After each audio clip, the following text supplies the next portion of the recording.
Feels great to be with you today. You can see my setup. I'm using a camera in front, the laptop with OBS, which is a software, and then I have an external monitor to monitor what I send you. Then I have the camera at the back, which is recording what it is showing right now. So let's start with the overview of the lesson. So today we are going to see what is live streaming all about. We are going to illustrate it with a diagram. We are going to test our connection to make a bandwidth, what we call bandwidth test, to see if our internet is strong. Then we will see the YouTube possibilities to showcase our stream. Then we will do an overview of the preparation on location in a theater stage. And then we will watch some examples, some samples of videos recorded before I start to talk about the principles of videography, and I will introduce you to OBS, which is the software I'm currently using. Can everyone hear me well? Yes, I can hear you. Yes. Super. All right, so let's start with what is live streaming. So basically it's a technology which lets you watch, create and share videos in real time, a bit like TV. So all you need to be able to live stream is an internet-enabled device, like a smartphone, tablet, laptop or desktop, and a platform, of course, such as Instagram, YouTube, Twitch, etc. So today we are going to see how we do that with YouTube. Here is a small diagram. We basically need one or several video cameras or web cameras, one computer to encode the signal, and a platform to broadcast. Of course, between the camera and the computer, we could have a mixer. If not, we can use what we call capture cards, which enable to transcode the signal of the camera from HDMI or SDI to USB to be able to plug it in the laptop or the computer. So once we are on location, we need to do what we call the speed test or bandwidth test to be able to know if the speed of our internet is fast enough to be able to broadcast. So we could all do the tests now. We can connect to Google, for example. I'm going to share my screen now. Just a minute. So I'm just going to type bandwidth test in Google. And then I have different possibilities. So I'm going to use one of them. For example, this one.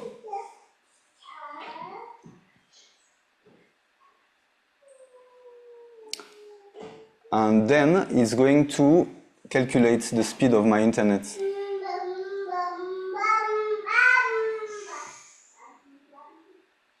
So you can do it on your side, on your browser.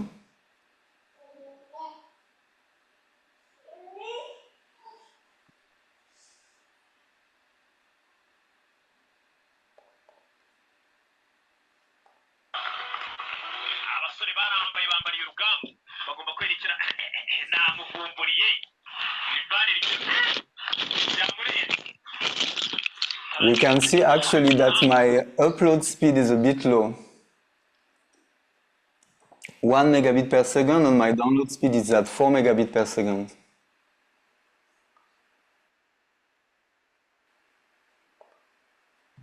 So the key to do a good live stream is to have the highest possible upload speed.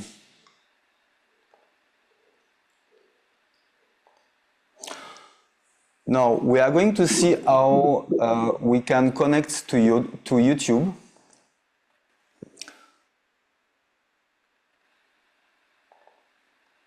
So in your browser, you can, if you already have a YouTube channel, you can click on the upper right camera that is here on the screen. Once you click on it, it's going to propose you to upload a video, to go live, or to create a post. So you're going to select Go Live. Once you select Go Live, you can either go live right away or schedule a live stream. So you're going to select at a later date.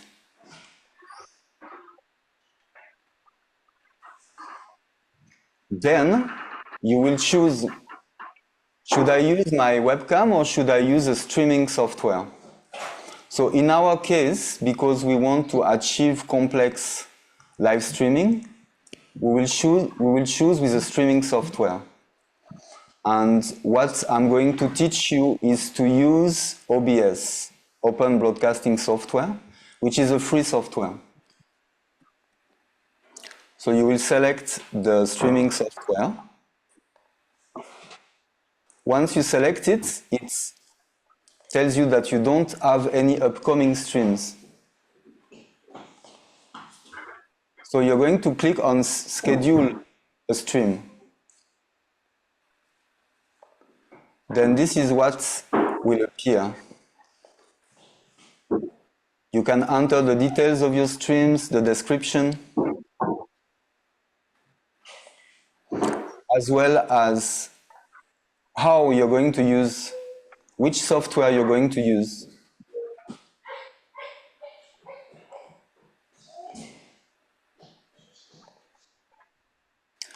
Then, if you want to upload a picture that will present your stream,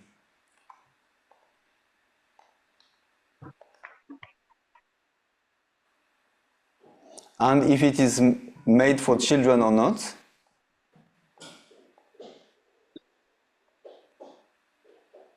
if you want a live chat or not, and who can participate.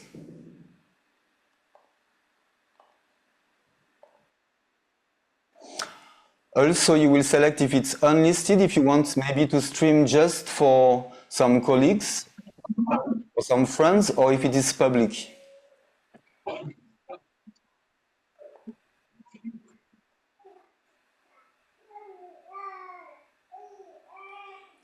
Once you click next at that stage, it is going to create some, what we call a stream key. And that stream key is this number starting with TMU4-. This stream key you can copy and paste it in your OBS.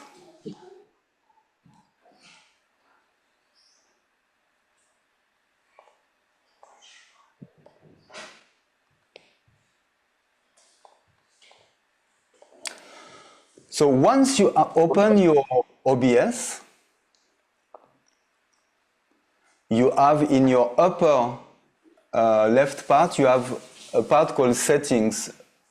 In your menu, you have File and Settings. And in your settings, you have Stream. Then you will click on Use Stream Key. Once you click on Use Stream Key, it's going to ask you the destination. Will it be Twitch? Will it be Facebook? Twitter? So in our case, this is YouTube. So we select YouTube.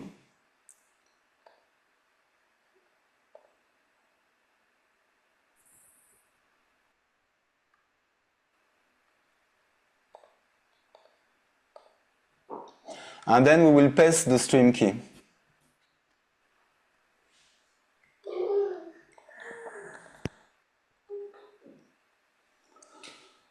That is it. From now on, you will be able to stream on your YouTube.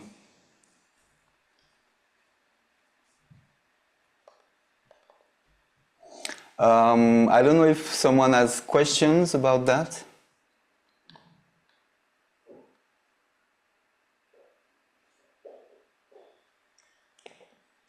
So let's go on with the preparation on location.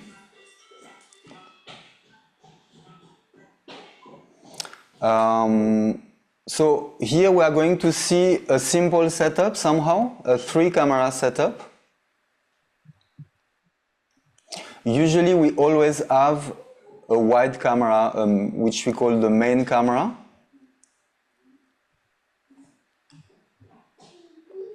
So that main camera is the one which is going to record the full stage, and sometimes it can zoom in as well to have some mid shots. Then we will have 2 other cameras, one on the left and one on the right. You can see that the one on the left will capture more the action at the right of the stage, at the opposite side of the stage, because we want to see the profile of the actors, of the comedians. And if we do the inverse, if the left camera, we want to see their faces. So if the left camera records the comedians on the left part of the stage, of course we will not see their face as much. So we are now going to watch a small example that I recorded with my team in Uganda. Just a short excerpt of a performance.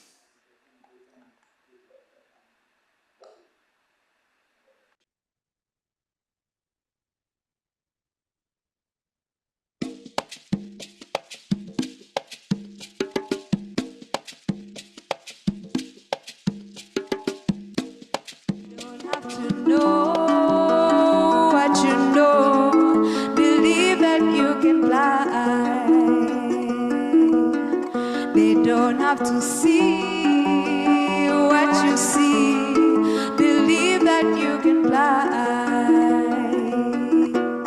Luno lugendo lwakufuba ebitulemesa byo bingi, obulamu bw'enseno bwe butyo tuve mu kwekwasa. Oba byagana luli gezaako n'enkya, luli boolona kungula kkiriza nti kisoboka. Oba byagana luli gezaako n'enkya, luli boolona kungula kkiriza nti kisoboka. They don't have to feel what you feel, believe that you can fly. This art, this music, that is just too good for the soul. So happy to hear that from you, my son. After sweating, I feel good.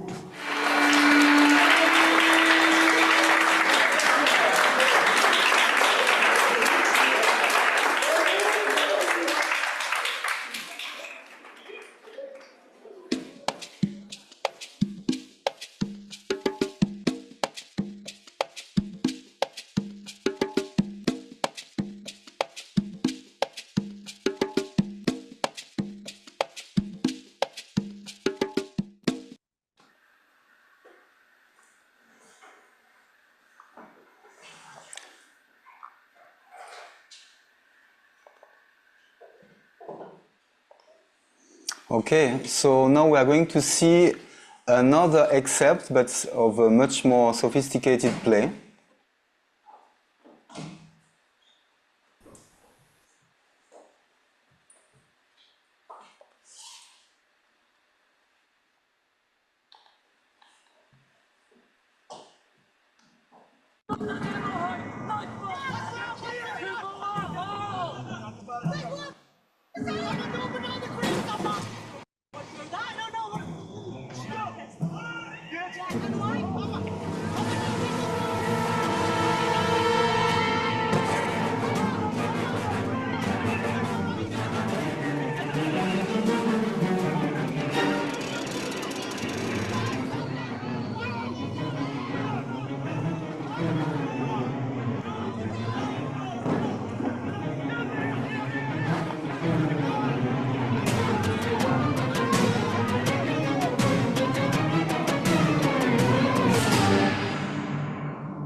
All right.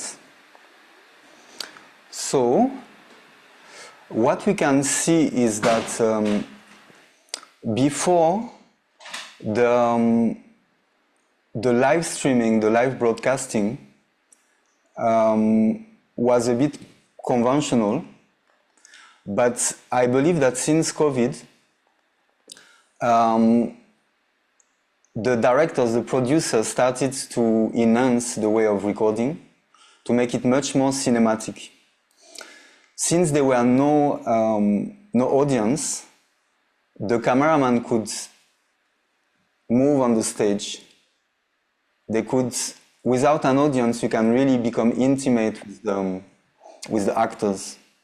And there's a lot of more possibilities. So, yeah, that's it. So now I wanted to show you a bit the principles of videography.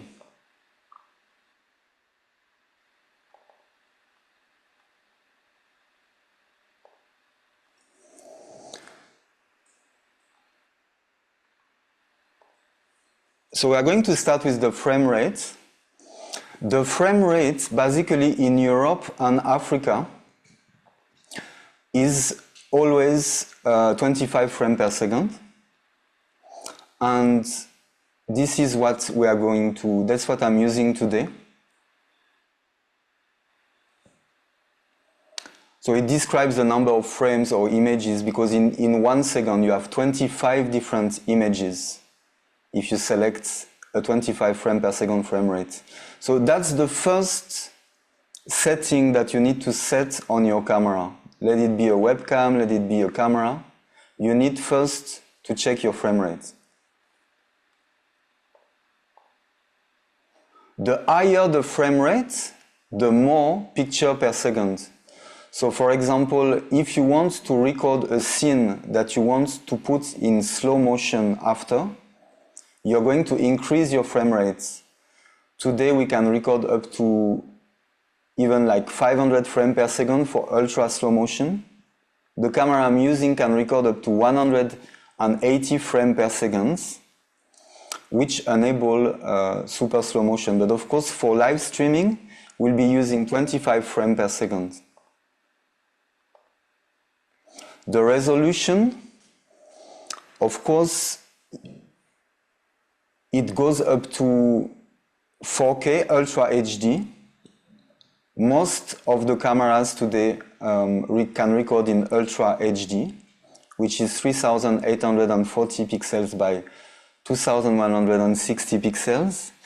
But of course, Full HD is sufficient to have a good broadcasting. We are broadcasting today in Full HD.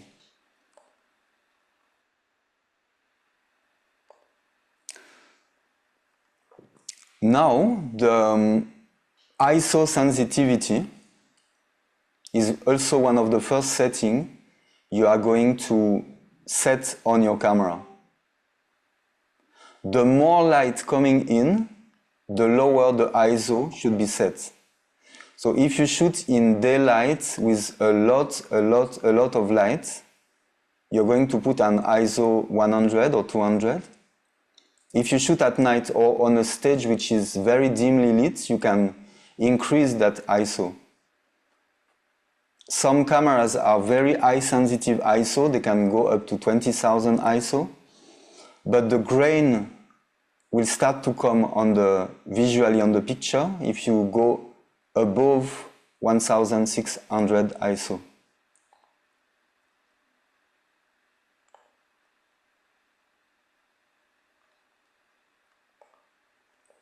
The aperture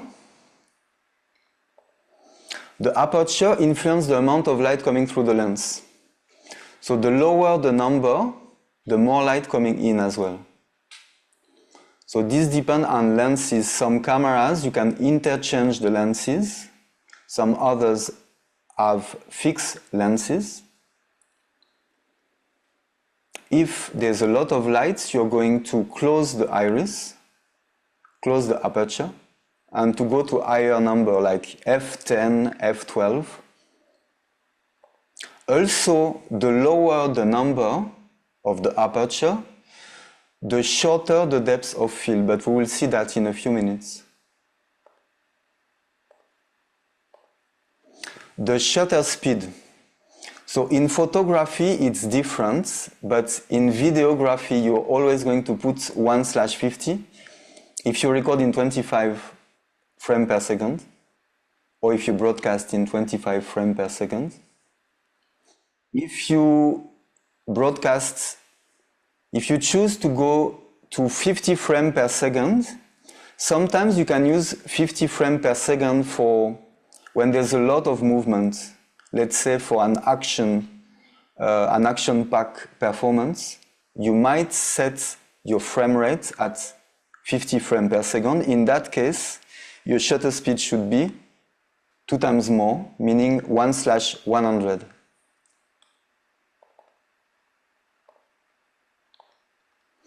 Then the next base of the videography is the white balance. Depending on your white balance, it will influence the color rendition of your picture. So the easiest is to set it in Kelvin, and that way you will probably choose interiors where there's only, when there's no outside light, you can go around 4200 Kelvin, and exteriors 5400. But all this, especially the white balance, you can control visually. Once you set it, you see if it looks natural. The idea is, of course, to represent the reality. I mean, to showcase what you see with your eyes should be what you record with your camera in terms of color rendition.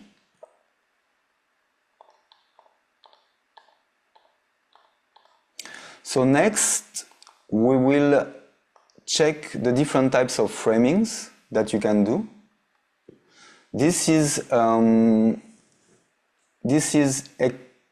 are still pictures from a documentary I shot with Achaye Kerunen. Here you can see that most of the time when you introduce a performance or a film, you're going to start with an establishing shot, which is basically showcasing the environment in which the subjects are performing or are acting or are living. So this is a super wide shot.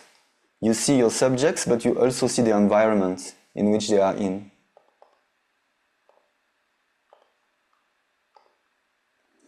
This is now a wide shot where you see your subjects as well as a bit more around them.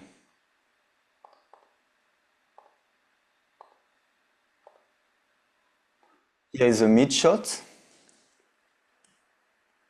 So all in all, what you have to know is once you switch from one shot to another one, because as you're streaming, as you're broadcasting, you select your different sources, your different cameras. You always need to have to go from one framing to another one. Let's say you cannot switch from one wide shot to another wide shot. You need to switch from an establishing shot, wide shot, to maybe a mid shot, so as it's fluid, so as visually it looks good. This is now a close-up of the same action.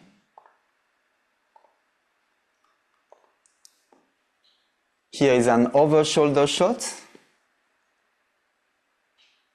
over-shoulder eye-angle shot, as if because the principles of videography and cinematography is also to express what the director or the cinematographer wants to express. In that way, once you switch to an over-shoulder shot, the audience will almost feel what the subject is feeling.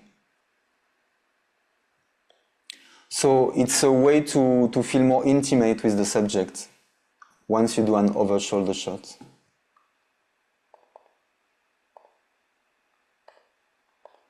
This is now a low-angle shot.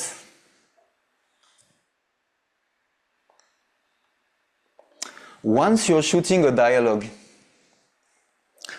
you always need to have more space on the opposite side of your main character. So if the person is speaking towards the left, your left part of the frame should have more room.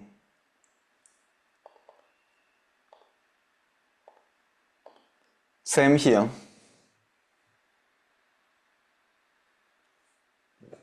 That is now the opposite way.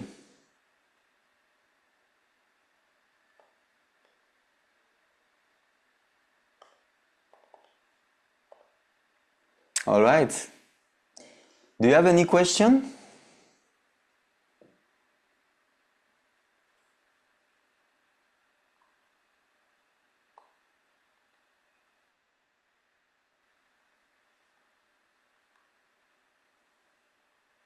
All good? All good. Okay, great. So I am going now to show you what I've just told you with the camera. So I'm going to need 5 minutes to bring an object and to shoot it and show you the different possibilities with the camera.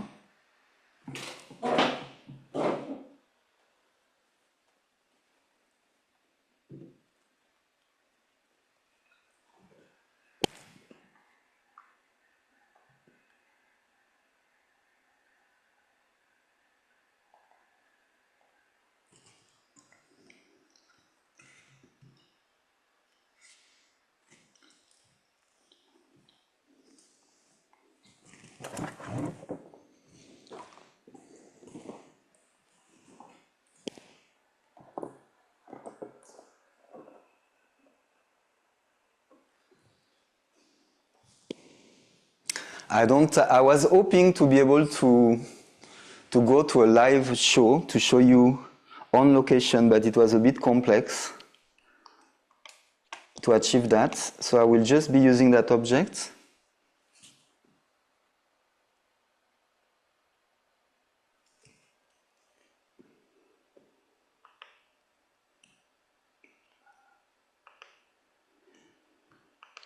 Display on. All right, so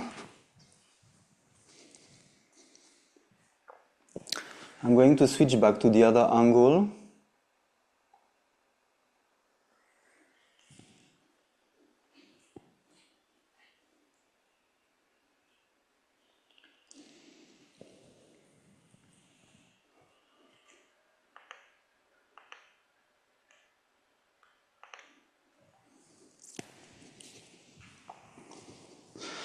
So the beauty with OBS is that you can reframe the camera. So I have several times the same camera but with different framing. I have the mid shot that you've seen. I have the closer shot. And I have that shot, whereby you should see now what is on the screen of the camera.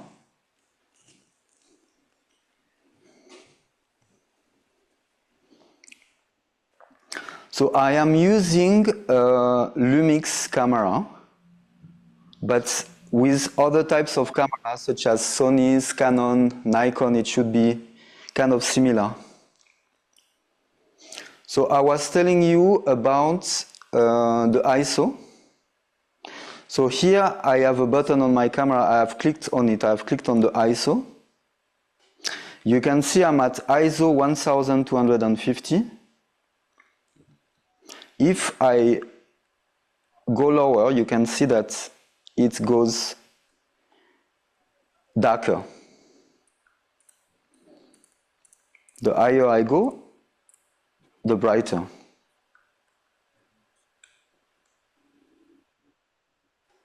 So this is the ISO setting. Now, on the lower left, I have a number 2.8. This is the aperture. So the aperture, what I wanted to show you is if I have a higher number, here I have a higher number, it's the amount of lights coming in the lens through the lens is lowering, and the other way around, it's increasing. I'm going to zoom in with the camera.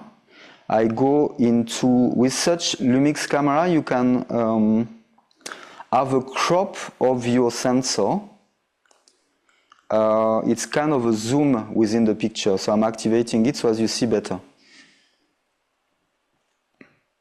Now you can see that there's a bit of a red line that appears and disappears.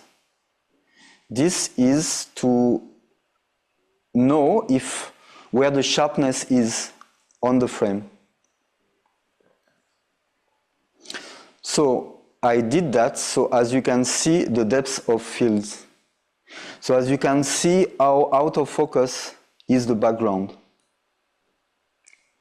So the more I open my iris,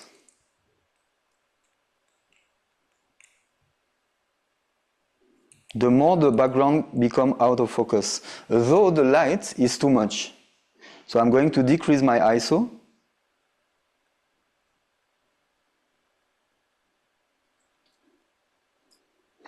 And now I'm going to adjust my framing. You can see that I'm making focus adjustments. So here we are kind of sharp. So if you want a good subject isolation, meaning the subject very sharp and the background out of focus, you need to have that number 1.4. You need to have your iris number, your aperture number, very low. If you want everything sharp, you will need to do the opposite. So I am going to increase my aperture number at f9, meaning I will need to increase the ISO. You can now see that, first of all, the grain is coming in, but at least I have my background not as out of focus as before. Here I would need more light on my subject. So I'm going to put some light, a bit of LED light, to give it a twist. I'm also going to remove the crop. Now we can see that my subject and my background is sharp. So the white balance, when I click on the white balance button, as I was telling you, the easiest is to set it in Kelvin. So you have your number in the middle left, 4400 Kelvin. Or I can change it. The higher I go, the warmer the picture. And the lower I go, the colder the picture.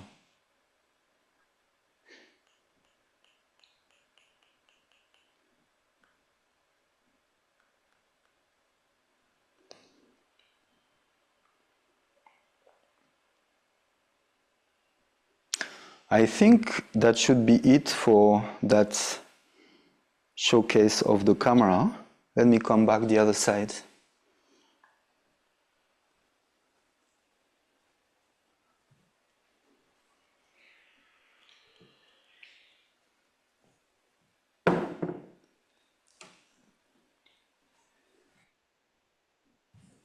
I'm going to increase my aperture so as it's not as dark. Okay. Going to reduce my ISO so as it's not too grainy. I will put it back at 1200.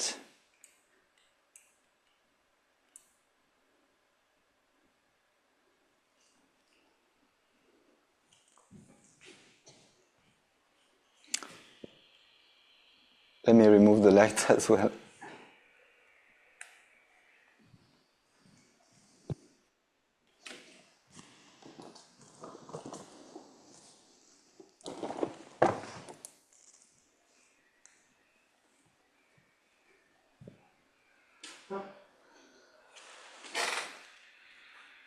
Oh, I left the info on the screen. Let me go and remove them.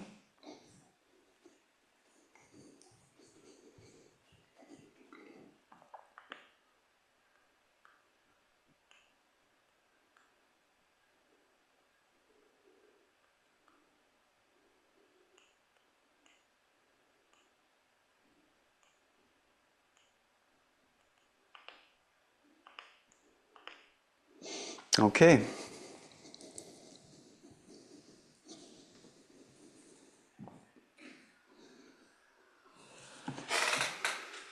All right, all good?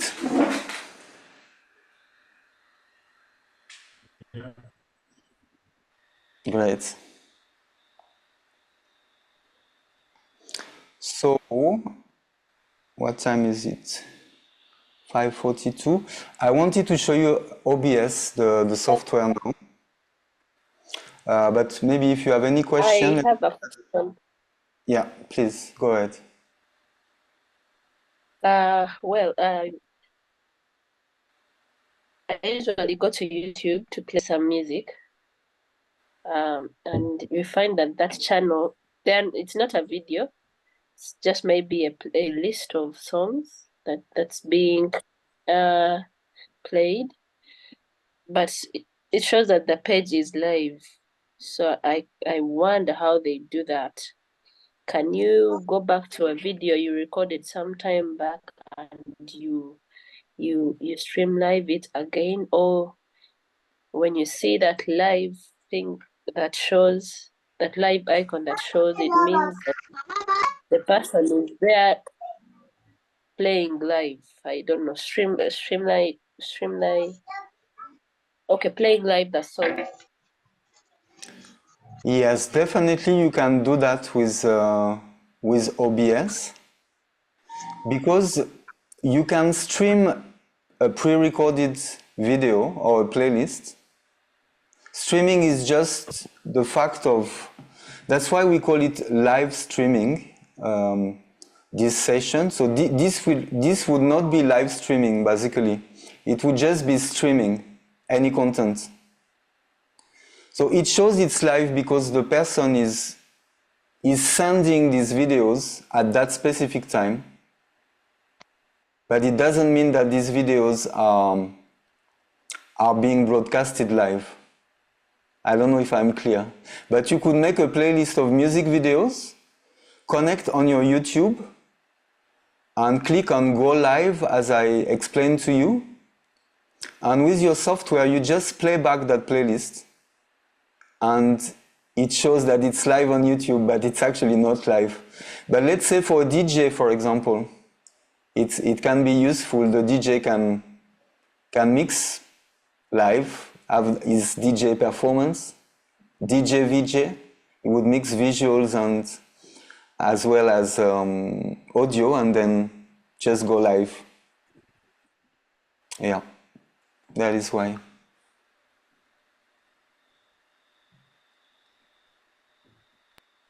Thank you. You're welcome.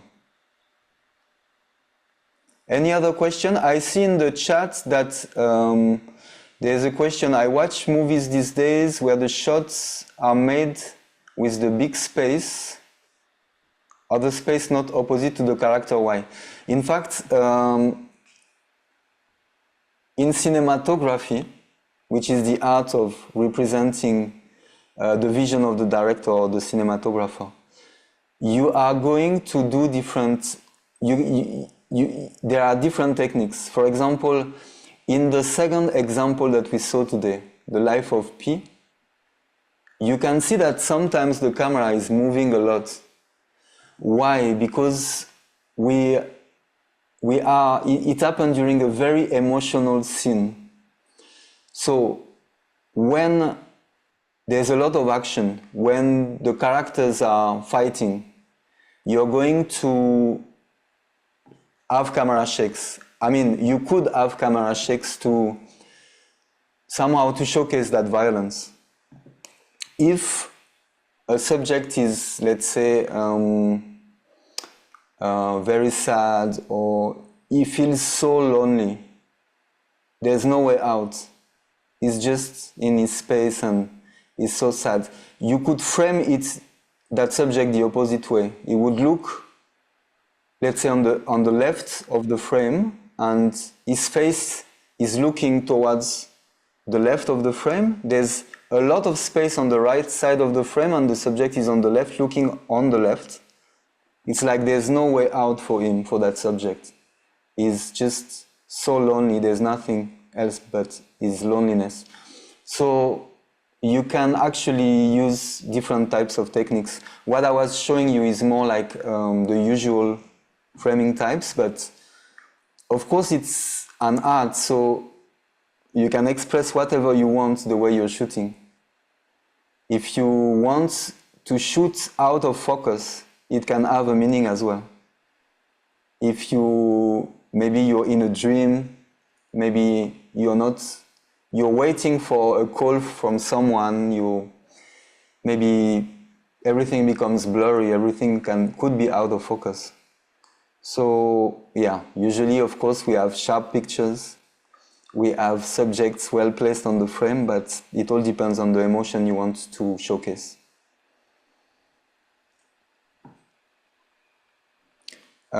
Is there any other question?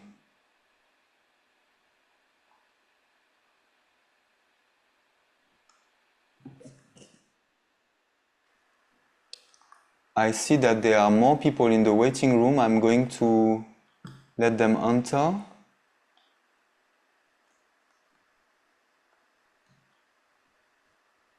Okay. Yes, I have a question. Yes, please.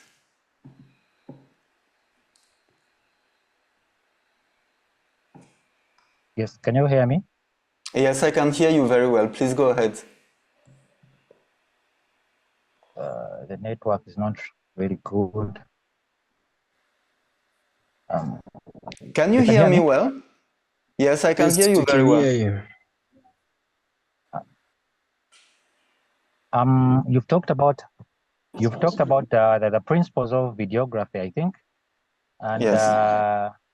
I would like to know what happens if I have my the frame rate set at 25 frames per second.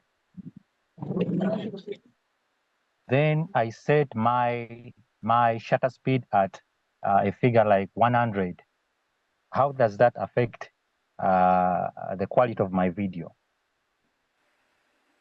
So once you do that, the movements of your subject and of the video in itself will not look smooth, will not look natural, will not look harmonious. So you can switch off your microphone. Someone is making noise. Yeah, your movement will the movement will not. They will look too sharp, too not fluid. So what we do, we use ND filters, natural density filters. I have one here somewhere. I wanted to show it to you.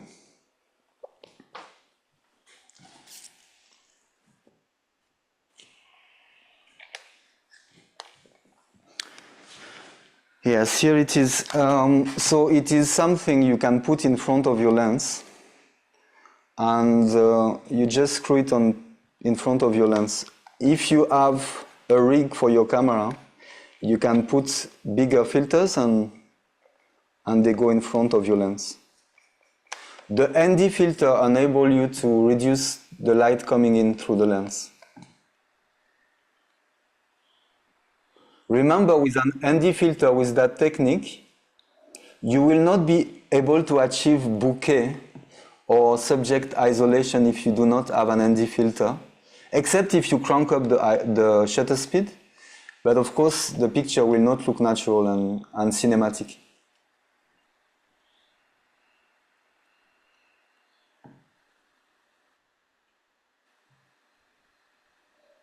Any other question?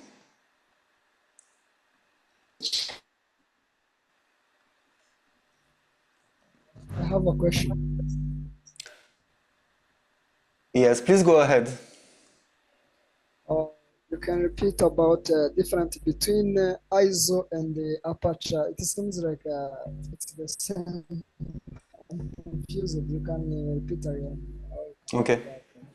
So the ISO is connected to the camera, to the sensor, is the amount of light coming in, the sensor, but the aperture is connected to the lens. So the ISO, whatever number you put in, will not affect the depth of field. I've not yet talked about the depth of field, but okay, I talked about it a bit, but I will talk about it more. The depth of field is once you have a shot. Let's say that my right hand is the background and my left hand is the foreground. The deeper your depth of field, the more sharp all your subjects will be in your frame, right? The shorter the depth of field, meaning the lower your aperture, means that you will have your subjects sharp and your background out of focus. Now, the ISO will not affect the depth of field. It will only affect the overall luminosity, the overall light coming into the camera. That's the main difference.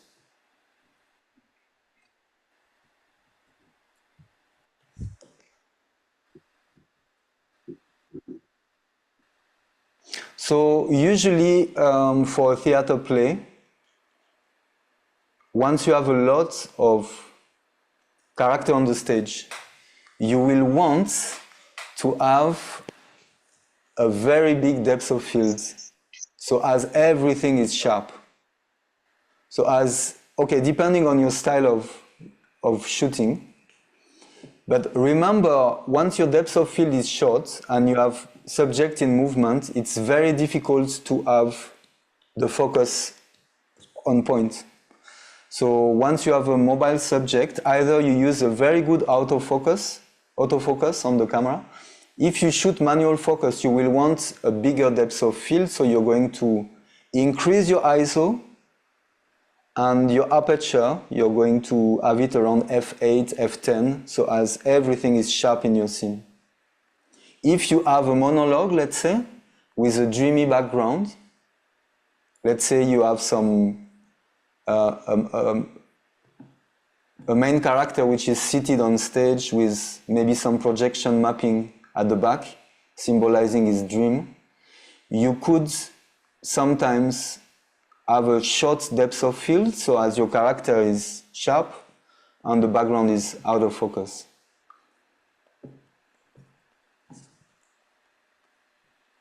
Then you could go from, let's say, in his dream, someone is talking to him. So you could go, you would have a static shot. In your frame, you have your character. At the back, you have the dream. And you focus from your character, then you focus to the dream. Someone is not talking to him. That would be a good way, a poetic way to show that moment, to have that bouquet.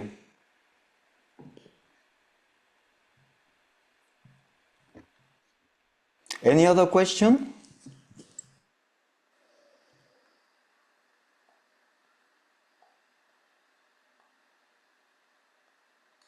All right, so what I wanted to do now is to show you OBS, how to use the software, at least an overview. I see the light is also decreasing here. I am in France right now. I'm based in Uganda, but I had to stay in France. It's still daylight here, but the light is decreasing. Let me add a bit of light on the camera.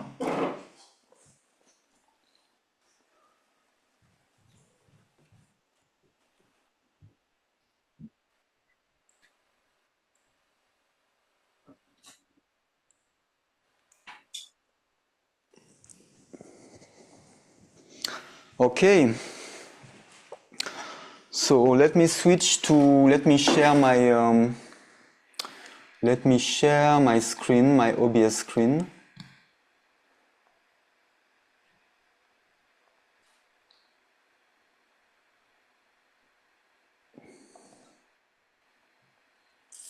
Okay, can you see well now what I'm showcasing?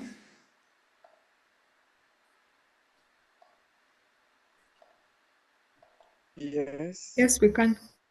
Okay, great. So, once you will open your software, it will be such kind of view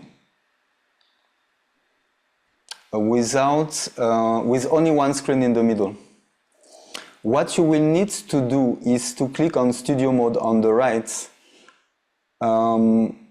You see on the bottom right corner there is different words and there is Studio Mode. I click on Studio Mode, I see now two screens. One is the program screen and one is the preview screen. It's usually what you have as well with a mixer. The next session I will be using a mixer, but right now I'm only using the software. Two cameras, which is this one here.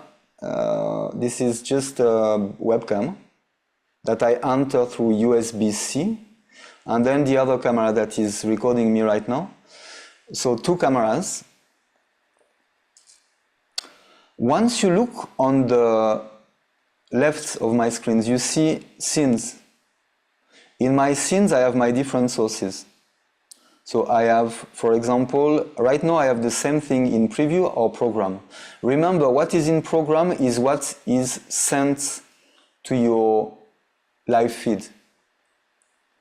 But you can click on any of the sources, for example, camera main front close.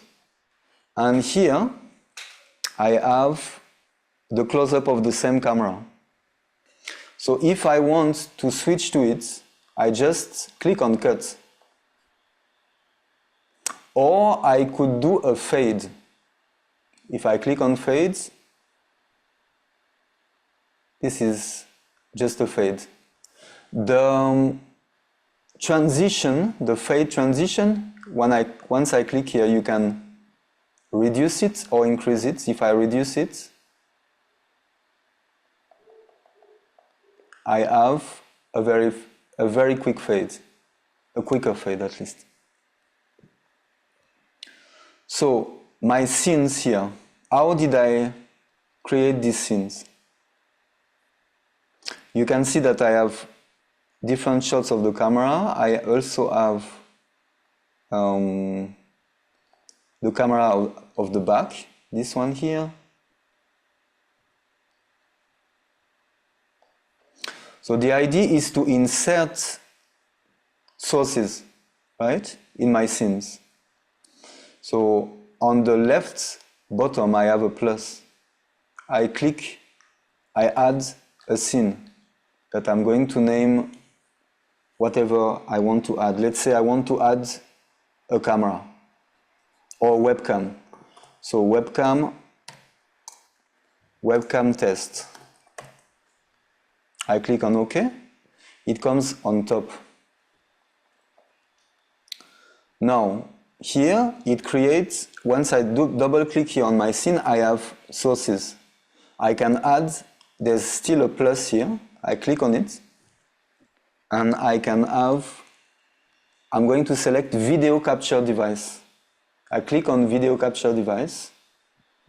Still, I'm going to call it webcam. Webcam 1. I press OK. And then here, I have that device appearing. I'm going to select my webcam. I have 4 different things. The USB capture HDMI, which is my capture cards, in which my main camera is coming in. I have the Logitech Stream Cam. So if I click on OK,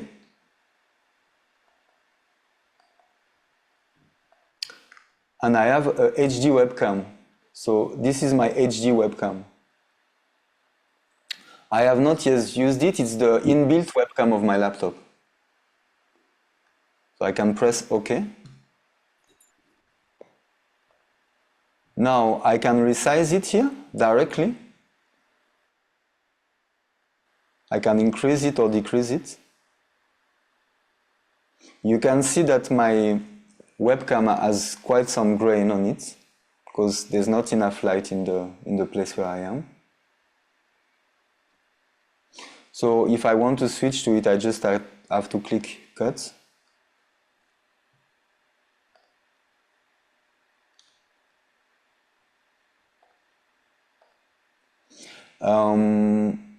Same with any media. If I want to insert a media, for example, here in my scenes, I have my videos, the videos I was playing back.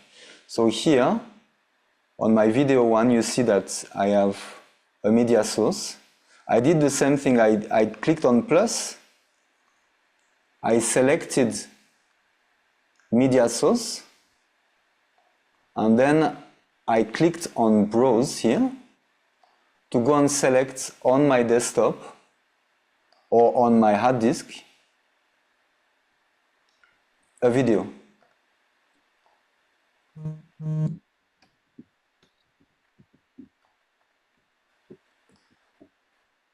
So here, once I selected it, I can just send it to the program.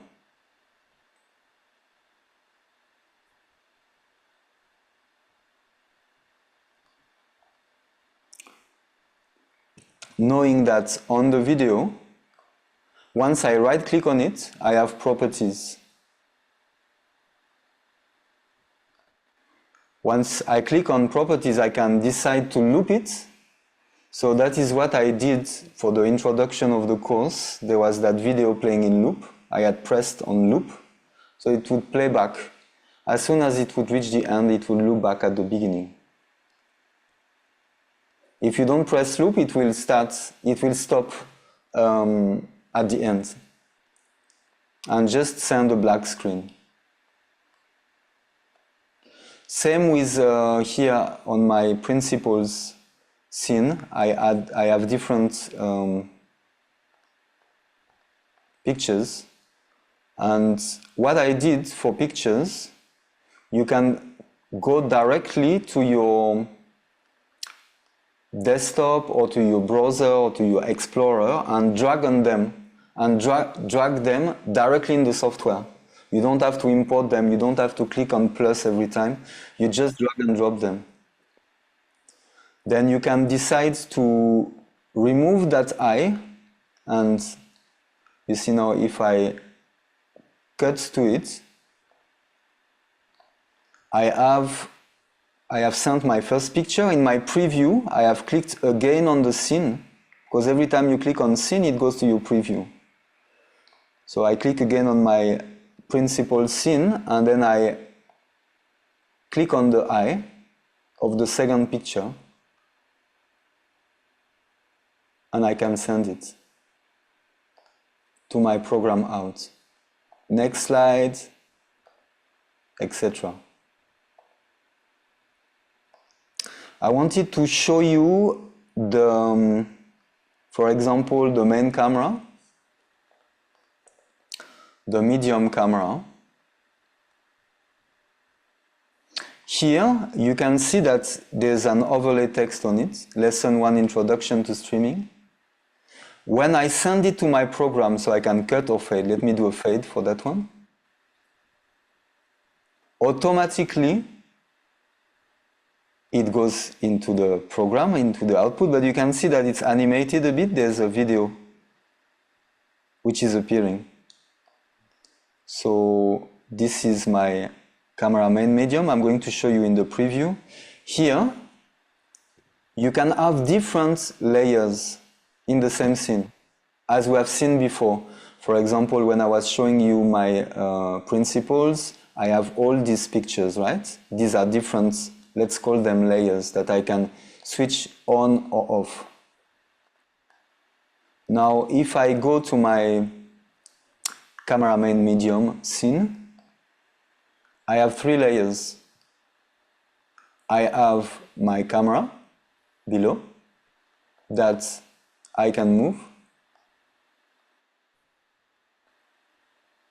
This camera is 4K camera, so I could zoom in or not. Here the sharpness is not perfect because I cannot be behind the camera, and the autofocus of the camera is not so good, so I set it in manual. But anyway, we can move it. Once you press Control, you can expand it proportionally.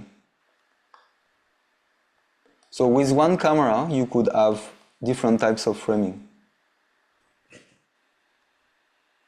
So this, I did that, clicking on my Cam 02 and clicking physically on it. Now above it, there's media source. Media source, if I remove it, you can see on the left part of the picture. On the right part, it's still on because it is sent already, but in the preview you can see it has disappeared. So that media source was basically the video overlaid, and then the image here is the text. So if I send it now, there's nothing. I can put it back here on my preview. Now if I send it again, you can see that it's back.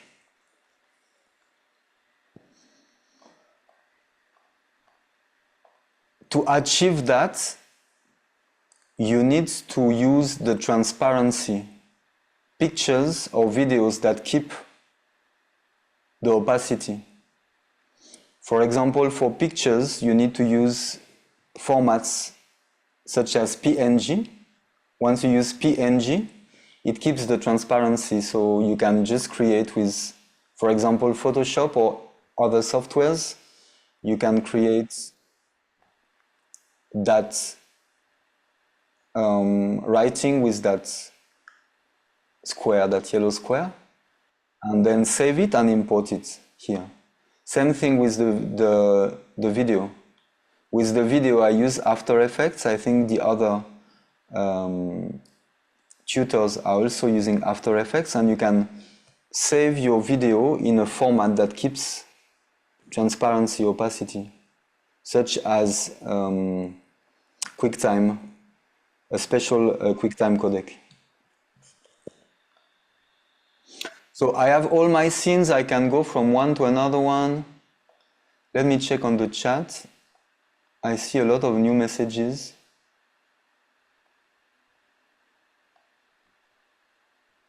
So the software is OBS. I think my colleague sent you the OBS Studio. I believe my colleague sent you the reference because before the lesson I had requested that participants should download that software. I don't know if it was done.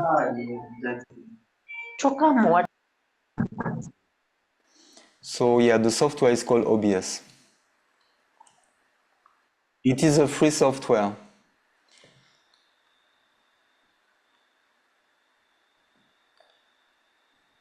What else? So we have seen the scenes. The scenes you can import different sources. For each scene you have different sources. One or more sources. You can resize your sources straight in your preview screen. Then you have your audio mixer here on the right of your scenes. You can decrease or increase your audio. And then you have your controls on the right. You can see start streaming, start recording, stop virtual camera, studio mode. So I showed you studio mode. If I click on it, I will have only one view. We want to see our preview, so we enable the studio mode. Once you enter your stream key into OBS, as we saw at the beginning of the lesson, you first enter your YouTube manager, you do all the steps we have seen. You copy your stream key, you enter your stream key into OBS. Then once it's entered, you can start streaming. So you could click on start streaming at that time. The good enough, once you will start streaming, it will let you know as well if your connection is good enough, if your settings are good or not. So don't hesitate to test all this. Then you can record as well. You can record locally on your computer. Right now I'm using the virtual camera, so I'm not going to do stop virtual camera, but what happened in Zoom, I can decide to use the OBS Studio as a camera. So instead of using a webcam, I'm using the output of OBS.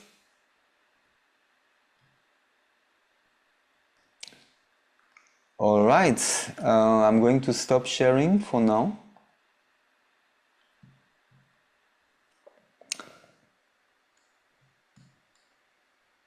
Any question? I can see, can I download it on my phone? I am not sure about that. You can check it out. I don't think it's possible, but I think it's only for Windows and Apple products.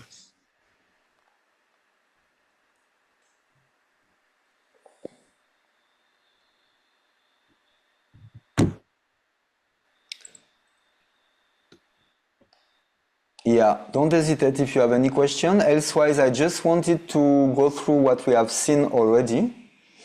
The chapters we have seen.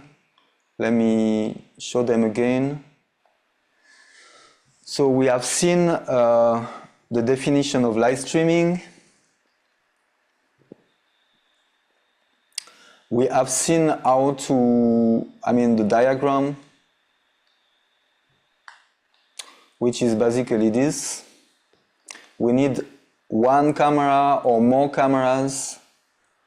Then we need a computer. Then we need a platform to broadcast. Remember, here I'm using a capture card, but we could use a mixer between the cameras and the computer. That's what we will see next time. We will see the use of one mixer, whereby we will have multiple cameras going to a mixer, and that mixer will send to the computer. Right now I've simplified the setup. The computer is doing everything. The mixer, thanks to the software, and as well is sending to the broadcaster. In that case, it's sending to Zoom. Zoom is the broadcaster. So that is the diagram I was talking about. Then we have the connection test. I don't know if you all did the test. It's very handy to do it, to know, for example, when you have different possibilities in the venue or at home. If you have different possibilities of service providers, I know in Uganda you have different phone companies such as MTN, Airtel, etc. You can do a bandwidth test so as to know which one is adapted to your needs. Of course, you want your upload to be the highest possible, so as you want, because you want to broadcast in the highest quality possible. So that is why you really need to do that bandwidth test. Then we have seen how to link YouTube to OBS or vice versa, and then how to prepare on location, the setup, which was as simple as that, with a 3-camera setup. Of course, this is in case of when there's an audience. What we have seen is we can do some productions that have much more possibilities when there's no audience. You could decide to broadcast your play with no physical audience if you want more types of shots.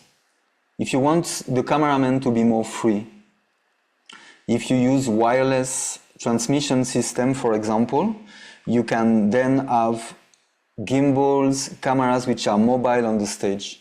You can be very close to your characters. You can do all types of shots you need.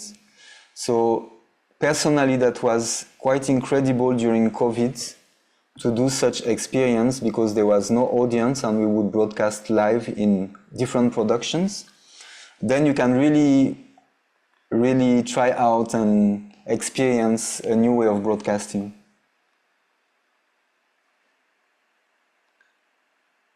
Let me go back to the chapters. So the preparation, the examples, and then the different principles and the introduction to OBS. Yeah, I think I am done for today.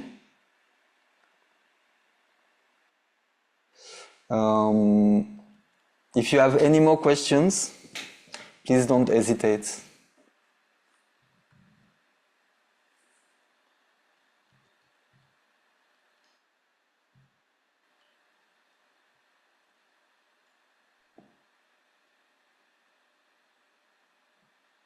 So I have a question. So when you, let's say you're recording live, and let's say the performance has a lot of lights, does it affect the output, or you have to use an ND filter to mitigate for that, or you just have to? Then it's something special that you have to use to make sure that the flickers don't come. Yeah, we will see the lighting in another lesson, but once you do any type of video recording, you need to have more fill light, what we call fill light, which is the ambient light. You need it much more than what your eyes will see. So the lighting for a video recording or broadcasting will be a bit different than once you just want to show it to an audience. You will have to have more white light, fill light, because the cameras, they don't see as many details as the human eye, and it will become too contrasted if you don't have enough of that fill light. But usually, you could use ND filters if really, let's say, you have a lot of light. But usually or if you want to achieve that short depth of field I was talking about, but usually for theater, the light is not as strong as the sunlight. You know, as an out daylight, for example. Again, I reference to Uganda, but if you shoot like around midday, anyway, in most of the countries, you will have a lot of light. That's when you will need to use ND filters. So if your play is outdoors, if you're broadcasting a play which is outdoors, you might need ND filters. Indoors, even if you have a lot of lights, you might not need them. What you could use is what we call polarizer filter, because you want to reduce the contrast. All in all, in videography, a lot of time it's very handy to reduce the contrast, so as your picture is better, looks better. So sometimes polarizer filters are unable to reduce the highlights.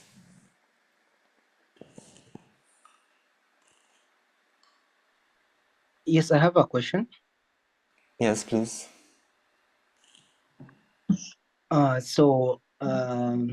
I've seen when using a different software for streaming, like if you have a challenge like internet that keeps on dropping up and down, you can based on the quality of the picture you're sending, let me say on YouTube, but I didn't see it on when using OBS. So I don't know if it's possible when using OBS.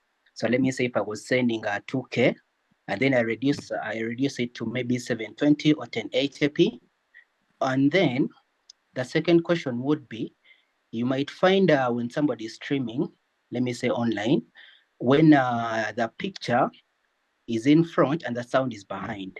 So what could be the problem and how can I address it when using OBS?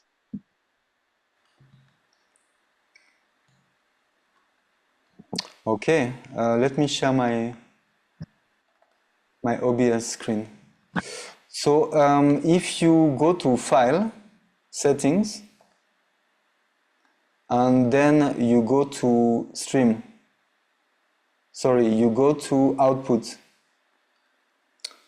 In your output setting, you have your encoder setting. Now, in your encoder setting, you can change the bitrate.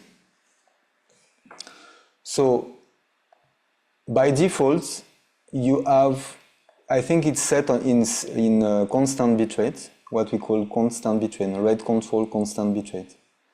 It's always handy, first of all, to be in VBR, which is variable bitrate. Constant bitrate will allow the same information for all frames, whatever you're broadcasting. Even if it's someone speaking like myself right now, or if it is a bird which is flying through the frame, it will just send the same bitrate. But remember that when you have a subject in movement, the more movement, the higher the bitrate should be. Or if you have also a very rich background, let's say behind me would be just a green screen, then there's less information. There's less need of a high bitrate. Right now we see a lot of things in the background, so we would need a higher bitrate for a better rendition. So constant bitrate allows each frame, each picture, for each second, it will give the same information. It will allow the same bitrate. But now if you go to variable bitrate, you see you have a bitrate and you have max bitrate. Now, if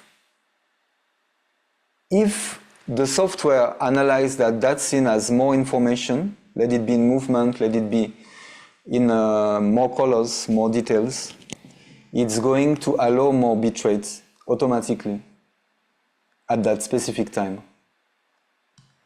So this bitrate right now is very important with the connection test you did. For example, if you have in uploads 1 megabit per second maximum, or let's say that you have 4 megabit per second maximum in upload, you're going to set your bitrate at 2000 kbps. To be safe, you're going to reduce your bitrate, your average bitrate, let's say. Then your max bitrate, you could set it at 4000 or 3500, let's say, which I'm doing right now. Then you just click on apply. So right now the bitrate would be more adapted to your connection, to your bandwidth.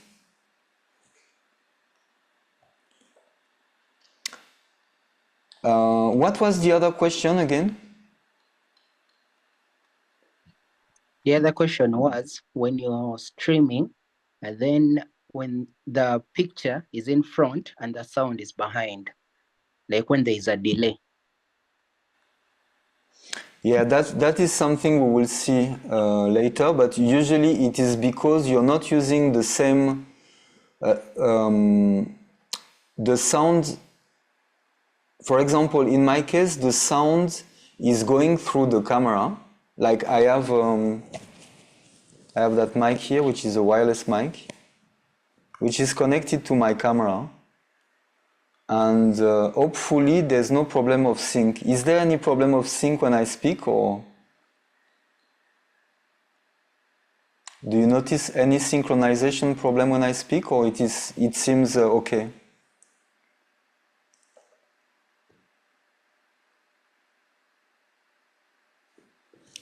No, there's no problem. So anyway, Okay, if I had connected, let's assume I had connected my microphone to directly the computer and my camera directly to the computer, I could have a different the synchronization could be different because the camera might send the signal. The camera is going through the capture cards, then the capture card is transcoding the signal. Then again, the software is retranscoding the signal as it receives the sound as well. So basically the sound will be a bit in front. So it's a matter of some settings in the software and making sure that everything comes at the right time. So with a mixer, it should not happen. But what is true is some camera brands, I see that someone wants to enter again. Okay. Depending on the camera brands, for example, if I use two cameras, let's say one Canon, one Lumix, or any other types, sometimes the cameras, definitely the cameras are not real-time, meaning the signal is not. Each camera has a different types of delay as it outputs. So then these are calculations, and you need to, basically to set your sound output, you need to allow a small delay so as it matches the camera delay. But we will see that in another lesson.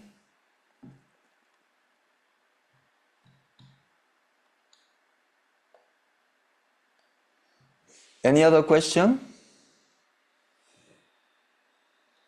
Yes, I have one. Yes. Let's say I'm using multi cameras, like 3 cameras to do a live stream. Is there a way how I can have all these cameras displayed on the preview window? Like I have all the cameras displayed on the preview window, because I believe that when you're doing live stream, there are certain times when you need to do quick switching from Very true. Different from one camera to another. Yeah, so here you're going to use, I will show you next time how to use a mixer. You can definitely have, with most of the mixers, you can have all your sources appearing on your monitor. So as you can monitor all cameras at the same time. I see a question as well here. How do I achieve good exposure in videography, and what are the basic camera settings to achieve a cinematic look? So, as I was explaining the basic settings, of course the cinematic look depends on so many variables. Definitely, personally, I prefer when it is 25p or 24p. So these are the number of frames per second. And to do that, you need to keep that shutter speed rule to have it 1/50. Meaning you might need to use ND filters if you have a lot of lights in your scene.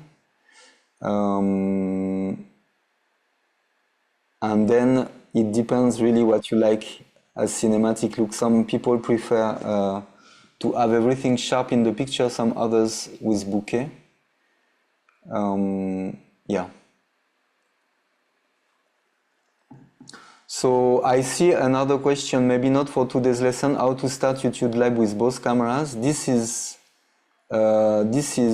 with the setup I have done, just with OBS, you can use any numbers of camera you want, as long as you can enter them into the computer. Remember, you have your software, your computer is there. I mean, you have installed your software. So if you use cameras that are sending USB signal, you can connect them directly on your USB ports of the laptop. Then OBS will see them. These are mostly webcams. If you use capture cards, the one I'm using is Magwell capture cards. It enables to transcode from HDMI to USB you know, you have an output on your camera. Most cameras have, professional cameras have different types of outputs. For example, the one I have is HDMI, but others are SDI. You connect the output through a cable, an HDMI cable or SDI cable, and then you connect it to your capture card. The capture card will transcode it into USB. So basically, if I had 3 capture cards and 3 cameras, I could connect these 3 cameras on my laptop via the USB ports, and I could mix on YouTube Live with the 3 cameras. More and more, the capture cards are more and more affordable. You can find a capture card for gaming, I think for $100, $80, around there. The one I have is Majwell. It's a bit more expensive. I think it's $280. It can capture in 4K.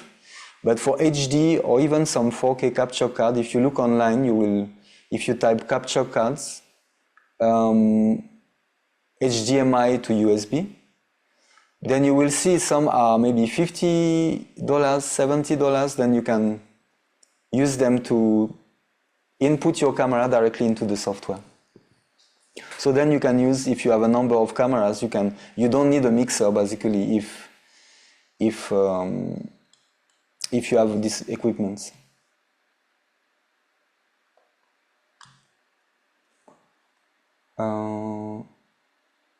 What else?